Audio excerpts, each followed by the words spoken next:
Hello, everyone. Hope you're doing well. And today I just want to talk about my thoughts on three different emerging branches of heathenry, paganism, what have you.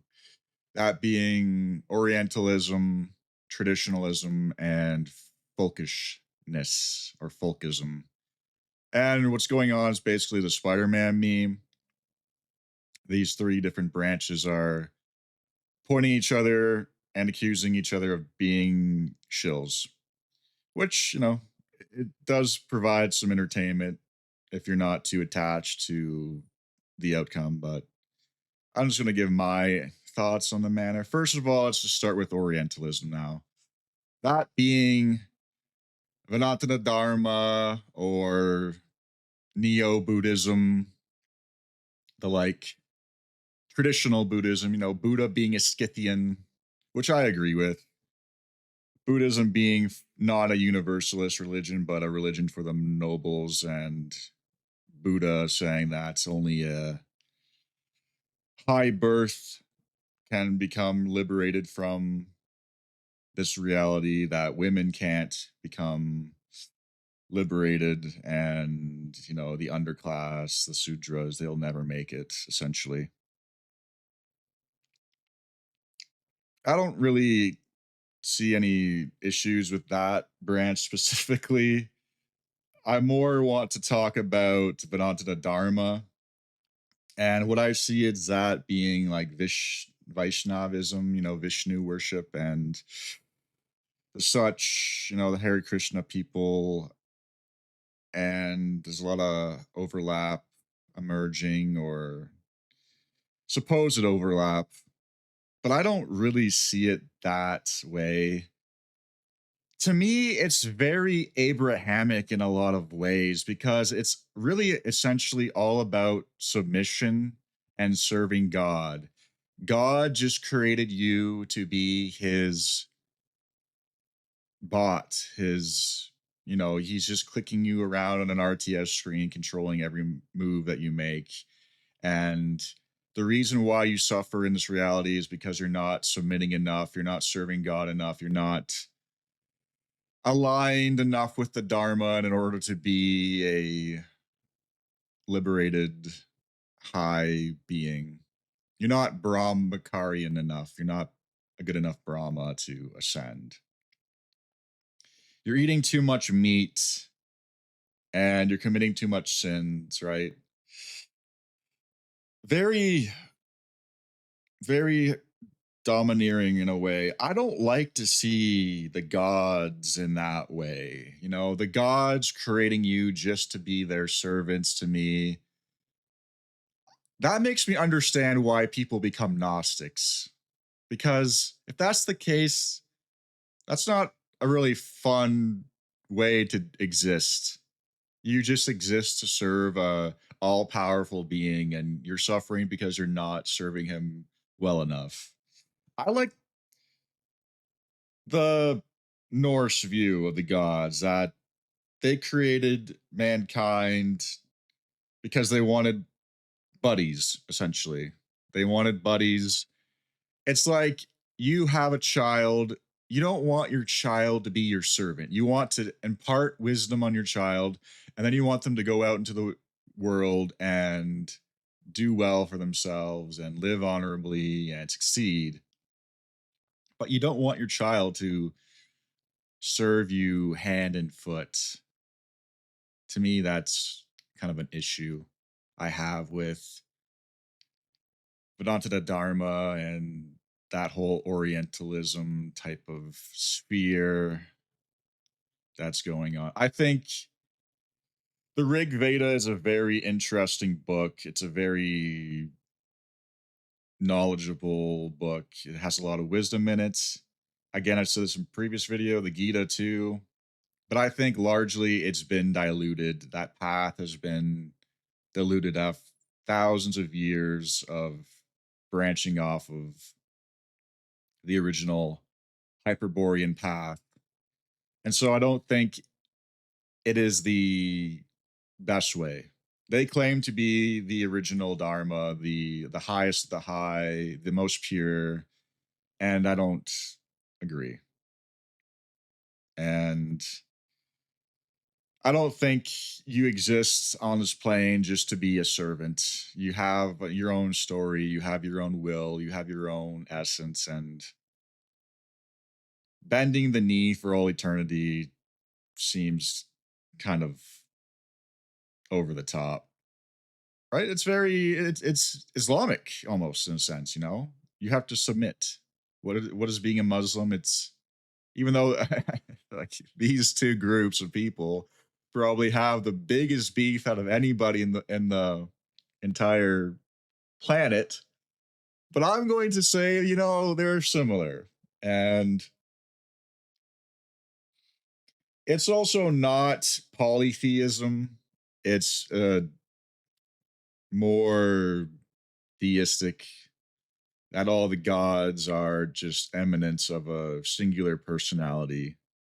And well, I mean, there's also like the demons, but you know, if again, this is my problem with this all pervasive, omnipotent being who also allows there to be like demented demon worshiping freaks running around. It's like, okay, why don't you just snap your fingers and get rid of them? That's why I like the more Hyperborean, Celtic, Slavic, Germanic worldview where there's forces in conflict and neither side is all powerful.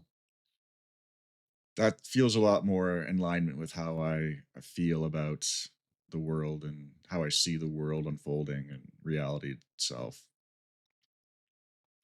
But yeah, I like if that is the path that people follow, again, I'm not going to get all bent out of shape. I just don't want to be lectured and be browbeat and told that they are like the superior path and they have the best way of going about being a non Abrahamic enjoyer. And so that's my take on that. Again, I like traditional Buddhism. I like the idea that Buddha was a Scythian Cassandra noble, and you have to be like the thing about the Buddha. Like, if the Buddha was a Giga Chad, the Buddha was a Chad. Okay, he had a harem of every flavor under the sun. He was the richest man. He was destined to be this great conqueror, greater than Alexander the Great. He had everything going for him. And then he decides to renounce. Okay. Like, and basically, this kind of trad alt Buddhism explains that you can't really renounce the world if you're already ineffective in the world. You can't be a renunciate if there's nothing to renounce. If you're just this kind of blob, you're not really letting go of anything if you've never been able to even attain something. It's only those who are like high-born gigachads who can actually become who can actually become the bodhisattva. Okay. And yeah, I mean, but the thing about Buddhism is that I again, which I'm not really into, is the whole impersonal aspect of it all, and eventually you just want to resign being an individual soul, and the goal is complete liberation of your own ego. I guess I'm going to be trapped in the samsara reincarnation wheel for all eternity because I just can't let it go. I can't let it go, and I guess I'm here forever. I'm going to continuously reincarnate and impart Hyperborean knowledge onto you guys because I'm never going to be able to be liberated, which is fine.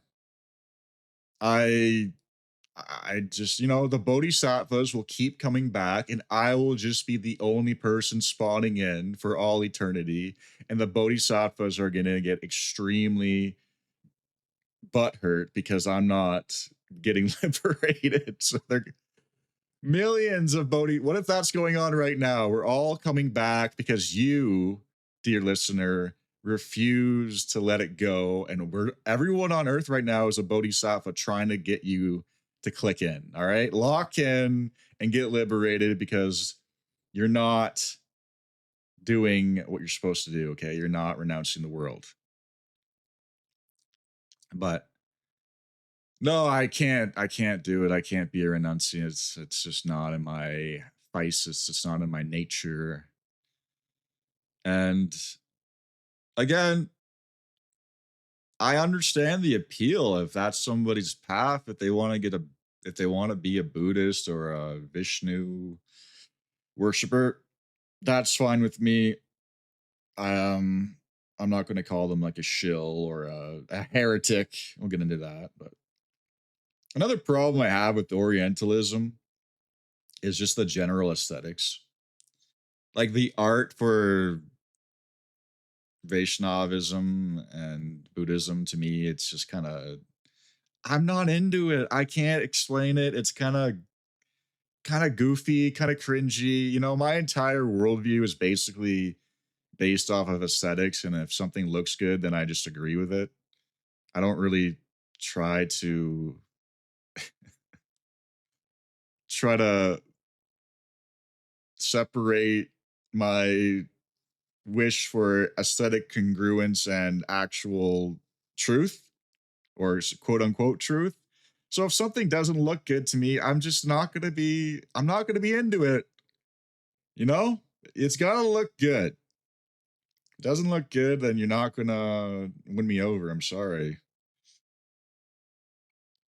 And it doesn't look good. I would advise the people who are trying to grow Vedanta Dharma and such, you need to have like a revamp of your looks and your aesthetics because it's not going to be jiving in 2025 when you have like the yellow robe and like the white stuff on your forehead. I don't know what it's that what why and the just the art style you need to upgrade it, okay? You need to make it cool, you need to make it sleek, you need to make it uber. Okay, we need ubermensch Krishna instead of blue Krishna, you know, hopping around with his flute. It's not gonna work for me, guys. All right. Like that's what like that was a major reason why I was drawn to the Nordic style of things is because it just kind of looks cool and you kind of just have to admit that yeah, like I think that's why so many okay, a tangent. I think that's why a lot of people are kind of into being an orthobro right now. It's like to them it looks cool. Looking cool is kind of a major draw. It doesn't look cool to me. To me, it looks kind of weird, but yeah. Anyway, so then we're gonna move on to traditionalism. You know, Evola and Guano and that spheres things and folkish pagans really don't like a lot of that stuff, and I understand why. I really do because a lot of it is very synchronistic. It's eclectic. It's perennial. And I tend to agree that it is too perennial. I like to quote Evola and cite Evola a lot. I think he has a lot of really good takes, a lot of good insights, but I don't agree with everything he says. I don't think the polar hyperborean path is the axis mundi of every outpouring of spiritualism and metaphysical thought that ever existed. Okay, I believe in a multipolar world of different energies. Okay, like I don't think you can trace the lineage of the Aztecs and Quetzalcoatl back to Hyperborea. And I know a lot of people want to, and that's fine, but I just don't really see it that way, you know? I'm not going to plant the Hyperborean flag on every culture, but that's not going to say I don't think there's hidden Hyperborean cultures. There's the Tocharians of China, who were clearly of Hyperborean descent. I've seen a lot of genetic evidence that's very compelling that shows that Genghis Khan potentially could have been a ginger. I'm not going to die on that hill, but I've seen some compelling evidence. Again, that's going to say I'm not going to universalize that take and say like Egypt was ginger. Yeah, based off the evidence I've seen, they want to kill gingers. And of course, you have the Sultrarians and the East, the West, in North America. So, yeah, I do not deny that there are hidden Hyperborean civs out there. But again, with Guano and Evola, they're going to say every single culture on Earth had some sort of Hyperborean forerunner, aristocrat, conquering wave to come in. And I don't think the Japanese, you could say the Yomi are like Hyperboreans. I think the Japanese in their current state of their vices are doing just fine. They've always done well. I mean, take away their birth rates and the everything else, but you know I don't think the Japanese needed to have a Hyperborean forerunner for them to be able to be what they are. Okay? Same with the Koreans. That's just me. That's just what I believe. And so, yeah, especially Guano, it's a way too much of a stretch when you're trying to conflate Islam and Christianity and Judaism and Kabbalah and paganism and Buddhism and trying to tie it all together in some package. It's absolutely ridiculous. These are very clearly distinctive paths for people, and some of them are in complete opposition in their entire ontological worldview. It doesn't work out that way. Okay.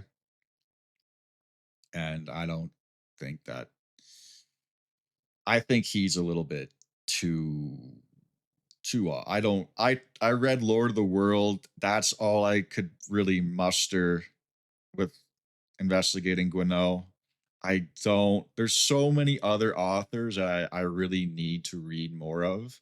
So I cannot devote the bandwidth that is necessary in order to do deep dives on Guano. It's just not going to ever happen for me. I still need to read like, you know, tons of Evola writings that I haven't read yet. So yeah, I'm writing him off. Um and so that takes us to folkishness and folkism, and they they want you to have it like this. Okay, you are a Germanic pagan. You don't get to dip your toes anywhere else. You read the Havamal, you read the Poetic Edda, you read Beowulf, you read the Prose Edda. That's it. You don't talk about anything else. You don't mention anything about Slavic paganism. You don't mention anything about Celtic paganism. You are a devotee of Odin and Thor, and that's it. And if you stray one step outside of this box, you're a heretic, you're a shill, you're a universalist. And you know what? If people are hardliners like that, I mean, honestly, good for them. That's their prerogative. For me, this is how I view it. I'm always going to have that Nordic, Germanic, pagan core. That's always going to be my foundation. Okay. My patron gods will always be Thor and Odin and Tyr and Frey. And there's only so much you can really delve in that space. And after being in it for so long, I want to kind of look at the Scythians. I want to look at the Slavs. I want to look at the Celts. And it is absolutely undeniable that there is a connection. There's a language connection with the Indo Europeans. I know it's a terrible word, but we're just going to have to use it because that's the word that YouTube likes. There's an absolute connection with the myths, with the thunderer killing the dragon, killing the python, the snake, and the different heroic deities and such, like Hercules and whatnot, and the Sky Father.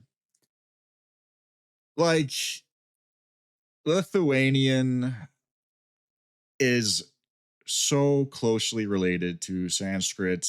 You can't really die on that hill and try to explain it away. Like clearly there is a connection with Indra and Thor. I know a lot of people don't want to go there. I understand why, but it is undeniable that there was a core. There was a core and it branched out. And yes, now the different branches are diluted and whatnot. And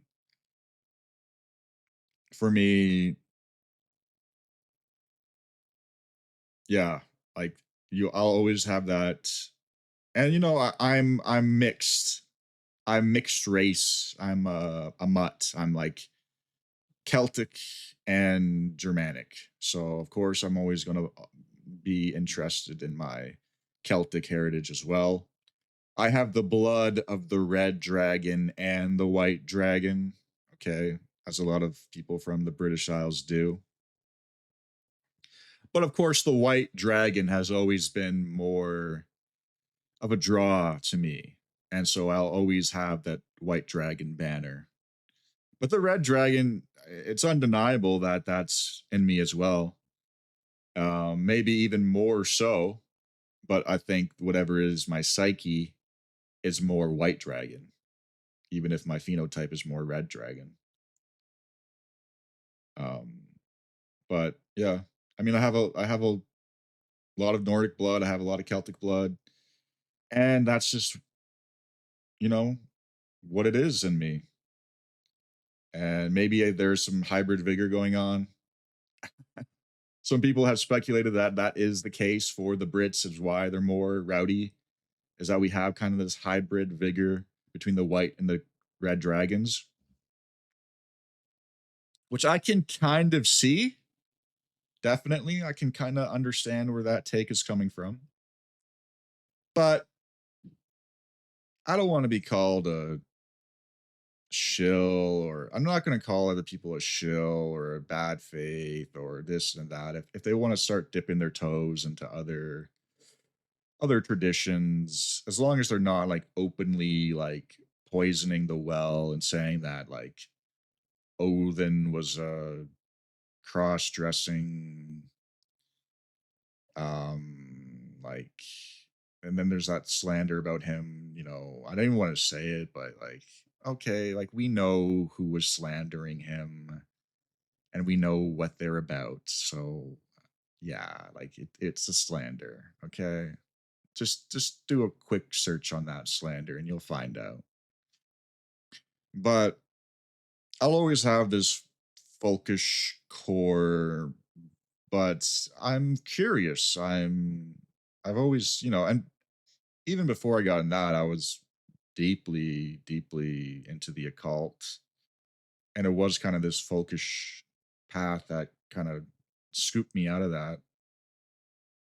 But I don't want to wave my finger at people if they are, Slavic pagans, and I I don't want to be rude, but if you're Austrian, you're more genetically similar to Czechs than you are North Germans and Danish people. It's been proven.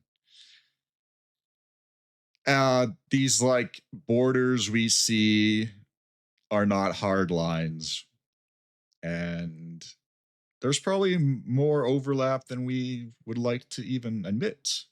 And I think it's interesting.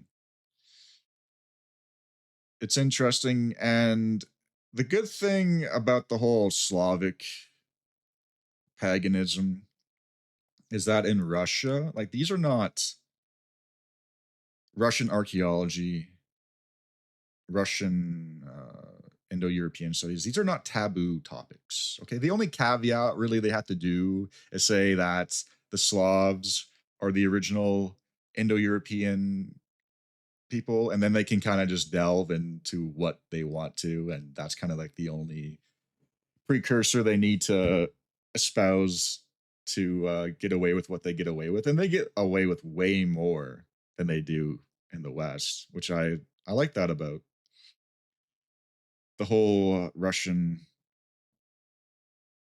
revival movement within those spheres. And now that we can actually read a lot what they're saying because of how easy it is to translate stuff, there's a lot of interesting things coming out. Yeah, especially with the Santashta. I tell you, that is the biggest kept secret in mainline archaeology that you could ever find that proves everything about the Rig Veda. If you go look at Archaeim and see that city, I'm gonna have to do a whole in-depth video of it because I'm not gonna be able to do it justice in this rant, but you have one-to-one with the horse burials that you have in the Rig Veda, and that city predates the book. So a book's writing about actual archaeological events that happened like 5,000 years ago, and it kind of proves the Hyperborean invasion theory. I know a lot of people are really against that, but I mean, you have textual and archaeological evidence coinciding with each other. It's not really debatable anymore. It happened. So, and the Santashta, I've seen a lot of compelling evidence that they were most closely related to Northwest Europeans, and they were living in the Southern Urals. So, right, R1Bs. Where my R1, and then there's the whole thing. Okay, I didn't even think about this yet. People were arguing in my comments of who's the original Hyperboreans. Is it R1B? Is it R1A? I don't think there's such hard lines between these three haplogroups, and we have to. Every, this is what I've, every group, the Mediterraneans, the Celts, the Germans, the Slavs, the Illyrians, even the Romanians, the Iranians, the Indians. Every single subclade has their own niche line of thought that they are the original inheritors and the original dispersers of Hyperborean. Okay? Every single group. Everyone. All right? So everyone is always going to throw their hat in with whatever heritage they have. It's never, you're not ever going and throwing your hat in with the other group. It's always whatever group you belong to. It's just how people are. It's just what it is, you know. And so, you know, I'm an R1B. Of course, I'm going to be R1B biased. Dolph Lundgren's, of course, they're going to be, you know. And then you have Mediterranean supremacists. You have every group, and you know, the Russians say that R1A is the original inheritor, okay, original dispersers. Every group will have that. It's just what it is. I, at this point, don't take it too seriously and just see it as bants. I think we all should just, you know, even the Finno-Ugrics who are not even Indo-European speakers, I think we're all a big family, and families argue. Sometimes they argue and millions of people die, but hopefully that never happens again. It's just whatever, you know. And if, of course, if there is if there is ever 100% evidence confirming, like indisputable, whatever is the original inheritor, I will, accept it. But I've seen so many conflicting lines of thinking, conflicting evidence, conflicting theories, and it all seems to stem from whatever subclade that person belongs to is. Okay, it's just what we are. It's what we do. It's funny. It's entertaining. It's bants, and I like it. Um, of course, I'm going to be R1B biased, and okay, well, if the Santashta were most closely related to, uh, yeah, see, you can't escape it. You can't escape it. Um, but yeah, I mean, look, if you are Dolph Lundgren, if you are the perfect, Nordic boyo, and you are saying, I am only interested in Germanic paganism and folkishness, and that is my prerogative, I have no issue with that. Of course, do what you want, you know, and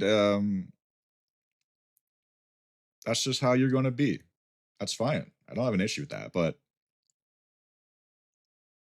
I do like to see the broader connection. And I'm not trying to say like everybody should be in this, we should just all be holding hands in this universal world order and all be friends. But there's a lot of compelling information out there that I like to explore. And to me, it's just interesting. It's like a hobby. So you can only really read the prose edda so many times. And I've actually reread it recently and I made a lot of interesting connections. And I want to kind of talk about that. Perhaps Odin has an avatar, an incarnation in the flesh. Is that heresy? I don't know, but I want to talk about it. Again, I think pagans were always a bit more eclectic anyway. And different regions had different gods, different classes had different gods. Odin really only was kind of a thing for the lords of Scandinavia. He wasn't such a big deal in Germania or England. He was mostly a big deal in the Nordic countries. Thor was more, and Frey and Tyr. I mean, Tyr is the original Indo-European sky father equivalent, not Odin. That's again, we'll have to explore that too. I'm not going to make a slideshow today, guys. I'm just too lazy. You can watch some Shiv if you want. If you made it this far, I really appreciate it. Let me know what you think. Where do you fall? Are you more folkish? Are you more traditionalist? Are you more orientalist? Are you universalist? Are you dark occultist like Mark Passio was? Let me know. And I hope you guys have a good day, and I'll see you later.